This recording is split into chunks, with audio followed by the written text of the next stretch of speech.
नमस्कार, आप देख रहे हैं लाइव स्टेट। मैं शमशाद अनवर, मेरे यूट्यूब मंच में आपका स्वागत है। जिस हाथ ने बच्चों का भविष्य लिखा, उसी हाथ पर खून की लकीरें खिंच गई। दोस्ती की आड़ में पलता रहा जहर, और एक दिन स्कूल की चौखट पर एक शिक्षक की सांस छिन गई। अगर आपका सबसे करीबी दोस्त आपको ही जेल भिजवाने की साजिश रच ले, और जब वो साजिश फेल हो जाए तो वही दोस्त आपको भाले से मार डाले, तो इसे क्या कहेंगे? दोस्ती या सिस्टम का कत्ल? कहते हैं दोस्ती भरोसे पर टिकी होती है, लेकिन जब यही दोस्ती स्वार्थ, लालच और झूठ के दलदल में फंस जाए तो अंजाम सिर्फ मौत होता। और आज हम आपको सुनाने जा रहे हैं कुशीनगर की वो कहानी, जहां एक शिक्षक की ईमानदारी उसकी जान की कीमत बन गई। उत्तर प्रदेश के कुशीनगर जिले का बिशुनपुरा ब्लॉक और उसी में बसा एक छोटा सा गांव बबुइया हरपुर। इसी गांव में रहते थे मोहन प्रसाद और छोटेलाल कुशवाहा।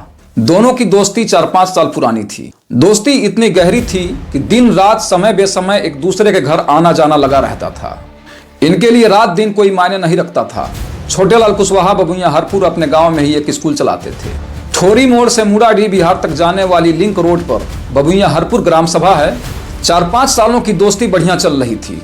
मोहन प्रसाद के 3-4 बच्चे थे जो छोटेलाल कुशवाहा के स्कूल में पढ़ते थे। 4-5 सालों के बीच में कभी कुछ फीस वगैरह देते थे मोहन प्रसाद, लेकिन करीब 50-60 हजार रुपए के आसपास फीस बकाया था मोहन प्रसाद के ऊपर। मित्रता थी तो छोटेलाल कुशवाहा सख्ती से पैसा नहीं ले पाते थे और मोहन प्रसाद इसका नाजायज फायदा उठाते थे।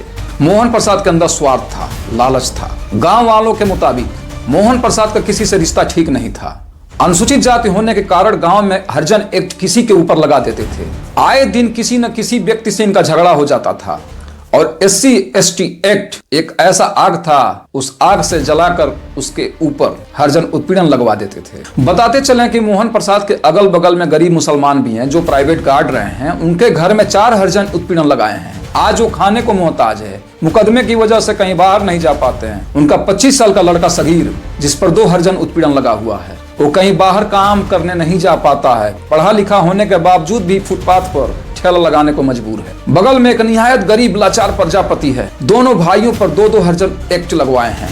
ऐसे गांव में तमाम लोग हैं, कम से कम दर्जनों मुकदमा मोहन प्रसाद ने गांव के लोगों पर लिखवा दिया है। यानी गांव के लोग काफी परेशान रहते थे। यहाँ तक कि रास्ते में आते जाते राहगीरों को भी नहीं छोड़ता था। किसी न किसी गाड़ी चलाने वाले आदमी से उलझ जाता था और उलझ कर विवाद बढ़ाकर उसके साथ हरिजन उत्पीड़न लगाने की धमकी देता था और मोटा पैसा उगाही करता था। यह उसकी आदत बन चुकी थी। आए दिन झगड़े, हरिजन उत्पीड़न के मुकदमे, धमकी, डर और पैसे की उगाही, ये सगल बन गया था। पूरे गांव में मोहन प्रसाद के बारे में किसी का राय सही नहीं है। गांव के दर्जनों लोग पहले से ही उसके मुकदमों से परेशान थे, क्योंकि गांव में ही किसी को बख्शा नहीं था। छोटेलाल कुशवाहा मोहन प्रसाद से स्कूल के फीस के लिए पहले भी कहे थे, लेकिन मोहन प्रसाद टाल मटोल करता रहा।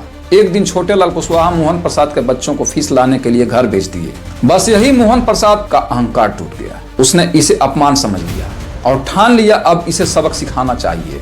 और अब सबक सिखाने के इरादे से एक दिन छोटेलाल कुशवाहा के ऊपर अपने बच्चे से यौन शोषण का आरोप लगाकर थाने में सूचना दिया। पुलिस विभाग हरकत में आई और जांच पड़ताल शुरू कर दी। छोटेलाल कुशवाहा से जब पुलिस ने पूछताछ किया इस विषय में, तो छोटेलाल कुशवाहा ने बताया कि हमारे विद्यालय में इनका बच्चा पढ़ता है, फीस के लिए मैंने भेजा था, जिसके वजह से यह हमारे ऊपर इस तरह का आरोप लगा रहे हैं। अब पुलिस ने कहा, भाई इसका क्या सबूत है कि वह गलत बोल रहा है? इसका तो सबूत देना पड़ेगा। अब छोटेलाल कुशवाहा कहे कि ठीक है, हमको समय दिया जाए, हम सबूत आपको देंगे। उसके बाद से छोटेलाल कुशवाहा अपने घर वापस आए और मोहन प्रसाद द्वारा जितने लोग प्रताड़ित हुए हैं और जितने लोगों के ऊपर हरिजन उत्पीड़न मुकदमा लगवाया गया था मोहन प्रसाद के द्वारा, छोटेलाल उन सभी लोगों को लेकर आए जो पहले मोहन प्रसाद के झूठे मुकदमों का शिकार हो चुके हैं। दर्जनों नाम, दर्जनों शिकायतें और एक ही पैटर्न, हरिजन उत्पीड़न। पुलिस समझ गई यह मामला फर्जी है। मोहन प्रसाद की साजिश फेल हो गई। अब यह मामला जब पुलिस को पता चला कि इतने सारे लोगों के ऊपर हरिजन उत्पीड़न लगा हुआ है, अब पुलिस महात्मा मोहन प्रसाद से पूछताछ करने लगा और मोहन प्रसाद का प्रमाण कमजोर पड़ गया। अब उसके बाद से दूसरे दिन, यानी कि छोटेलाल कुशवाहा पर अपने पुत्र के साथ यौन शोषण का जो शिकायत थाने में किया था, वह शिकायत फर्जी निकला। अब इस पर बौखलाया हुआ मोहन प्रसाद घर आया। मोहन प्रसाद द्वारा छोटेलाल कुशवाहा को यह जो फंसाने वाली योजना थी वह तो विफल हो गई, लेकिन हार मानना मोहन प्रसाद को मंजूर नहीं था। अब नया तरीका से विवाद शुरू करते हैं। इनको विवादित करने के बाद नए तरीके से हरिजन उत्पीड़न इनके ऊपर लिखवाऊंगा। और नया विवाद तैयार करने के इरादे से मोहन प्रसाद अपने पूरे परिवार के साथ लाठी भाला लेकर छोटेलाल कुशवाहा के विद्यालय में पहुंचा और छोटेलाल कुशवाहा उस समय अपने क्लास में पढ़ा रहे थे। मोहन प्रसाद नीचे से बुलाने लगा आवाज देकर। जब छोटेलाल कुशवाहा ऊपर से आए तो मोहन प्रसाद गाली गलौज करने लगा। अब छोटेलाल कुशवाहा ने इसका विरोध किया। मोहन प्रसाद ने एक डंडा छोटेलाल के सिर पर मारा। छोटेलाल कुशवाहा वहीं गिर गए। फिर छोटेलाल कुशवाहा के सिर पर भाला से ताबड़तोड़ वार कर दिया, जिससे छोटेलाल कुशवाहा लहूलुहान हो गए। स्कूल के बच्चे देखे तो बच्चों की चीखों से पूरा इलाका थर्रा गया। बच्चों के चीखने चिल्लाने से जब ग्रामीण दौड़े तो मोहन प्रसाद वहां से फरार हो गया। अब छोटेलाल कुशवाहा को जिला अस्पताल लोग लेकर गए। जिला अस्पताल से रेफर कर दिया गया पीजीआई लखनऊ। पीजीआई लखनऊ गए। 2 दिन तक जिंदगी और मौत की लड़ाई लड़ते रहे। अंततः 24 दिसंबर 2025 को छोटेलाल कुशवाहा हमेशा के लिए खामोश हो गए।